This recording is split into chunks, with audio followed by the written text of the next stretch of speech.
I am Angie Ham, a volunteer with AARP Texas, and I am pleased to welcome you to an exciting event that is part of our celebration for Hispanic Heritage Month. Every year from September 15th to October 15th, we take the time to recognize and appreciate all the contributions that Hispanics and Latinos contribute to our communities. And this year, we're celebrating in a big way with a variety of free virtual events. So you'll get a chance to learn about our Brownsville history, cooking, gardening classes, while learning different aspects of self-care that you can work on all from the comfort of your own home. These videos, culinary events, historical readings, and more are among some of our presentations that will bring to life our proud Hispanic culture. I also want to tell you that AARP is here to help you and your families navigate through this pandemic.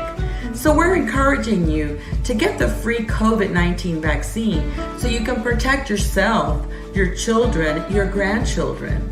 And for many of you, there'll be an opportunity soon to get the booster shot to ensure you stay protected from the deadly coronavirus. We want you to have information that you can trust. Learn more by visiting www.aarp.org/vaccinefacts. Thank you, and let's get on with today's presentation.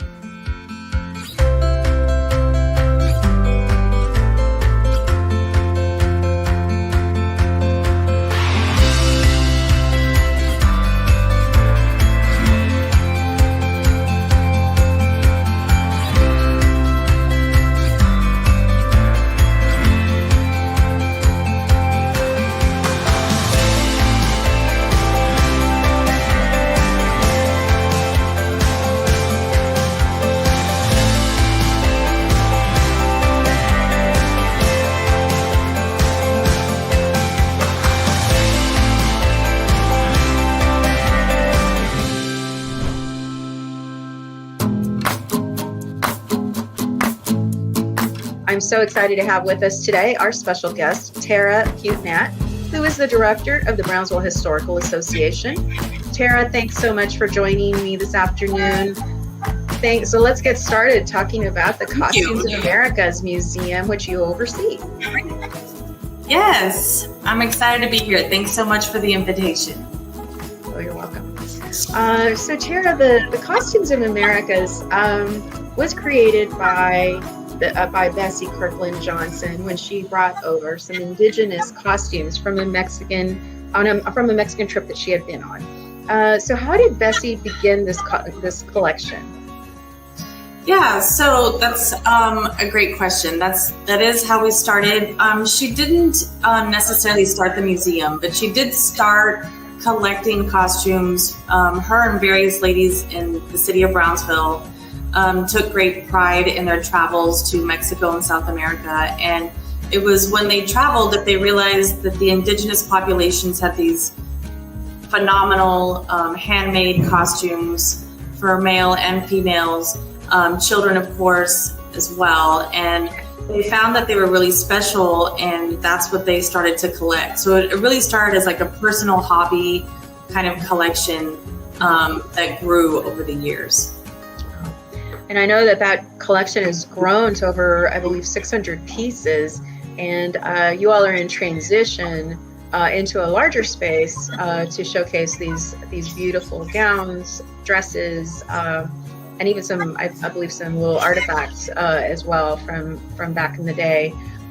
So what is the Pan American Roundtable in Brownsville, and what role do they play with the museum?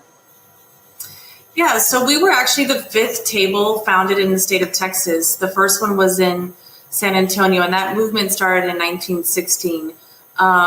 They were basically founded by women who were looking for friendship in the Western Hemisphere with other Latin American countries. And so they got together once a month for lunch meetings. The one here in Brownsville started in 1932. And Bessie Kirkland Johnson was the founder of that table, the 5th table in the state of Texas. And so they also had a lot to do with the first Charo Days in 1938. And they again, they collected costumes. They got together and talked about trips to foreign countries, South America, Central America, and Mexico. And it was through that friendship of women that this collection started. And then later in 1997, the museum was opened. We are transitioning. The collection and the museum itself was transferred to the Brownsville Historical Association at the beginning of this year, and they are moving from the Dean Porter Park building to a new building on 6th Street. Some are extremely delicate, and they are preserved in archival boxes, acid-free paper. We cannot touch them without gloves and proper handling. And of course, when they are on display, they're in a climate-controlled space, and humidity is also watched very carefully. We have a variety. We have costumes or indigenous clothing that would have been worn daily life. We would call it, like, I guess, their work clothes. And then they did have special clothing for weddings or special celebrations. And we have some of those as well. The more common type costume that we have or clothing that we have in our care would be the work clothing. And some of those, you would think that they're dressed because they're just so beautiful and the colors are so vibrant. So it's a wide variety, and I'd say we have over 200 or so male costumes.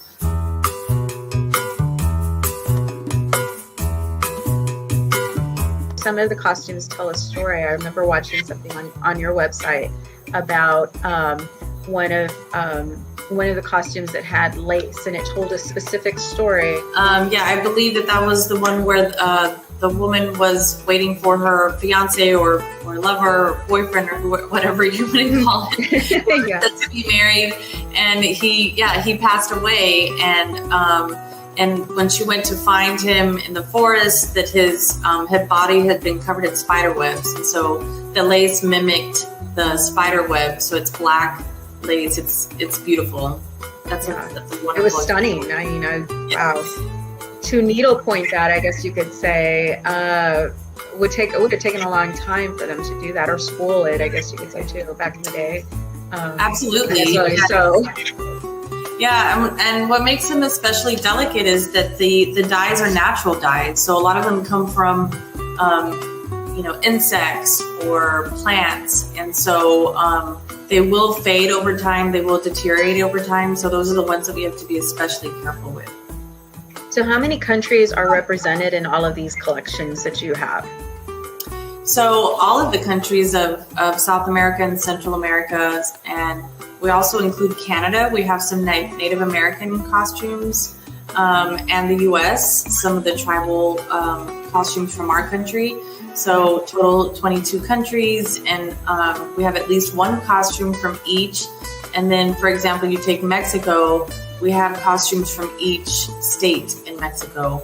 And some we have duplicates. Some are, like I said, a little more special than others, just depending on where they came from and what their story is. And, for example, in our area, we'd be familiar with the China Poblana.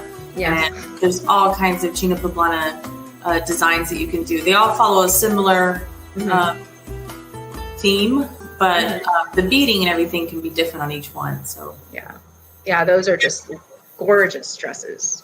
Gorgeous dresses.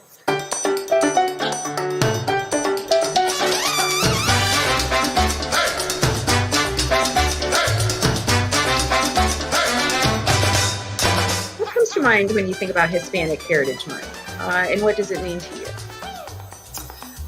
Well, in relation to the costume specifically, I always think of Charo Days, of course. So it's such an important festival for our area. It's showing the friendship between two countries. If you live in the Valley, you know that we are a true blend of cultures, American and Mexican. And so for me, I feel like we probably celebrate Hispanic heritage every month of the year. Yeah. So I hope everyone has had an opportunity to enjoy this really great live event. Tara, do you have anything else that you'd like to add? If you haven't been to our museums, we have a lot going on, and our website lists all of our programs. We're also on social media. So you're talking about ghost tours. We're planning for those coming up in October, and I know they're really popular. So Tara, thank you so much for being with us this afternoon, and we look forward to visiting the Costume of Americas at its new site. You anticipate it opening up next year or at the end of this year? We're hoping for this fall, November sometime. So okay. I want to thank Tara Putenat with the Brownsville Historical Association for giving us some insight into the Costume of Americas. So this concludes our Facebook Live for this afternoon. Thank you so much.